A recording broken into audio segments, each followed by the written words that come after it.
আমাদেরকে উস্কাবেন না। অ্যাকশন যদি না হয় আমরা রিঅ্যাকশন নিতে প্রস্তুত আছি।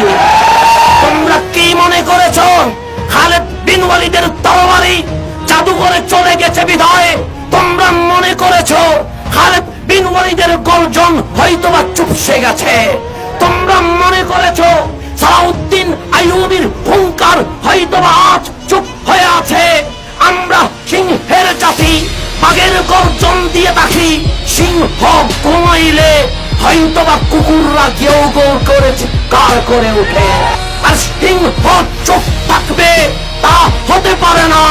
আমরা জিহাদের কারবালার সিংহ হলো, আবার যখন চিৎকার দেওয়া শুরু করবো তোরা পালানোর সুযোগ পাবি না ইনশাআল্লাহ। আমরা মুসলমান, আমাদের ধর্ম আমরাই পালন করব, তোমাদের ধর্ম তোমরাই পালন করো, এতে আমাদের কোনো অসুবিধা নাই।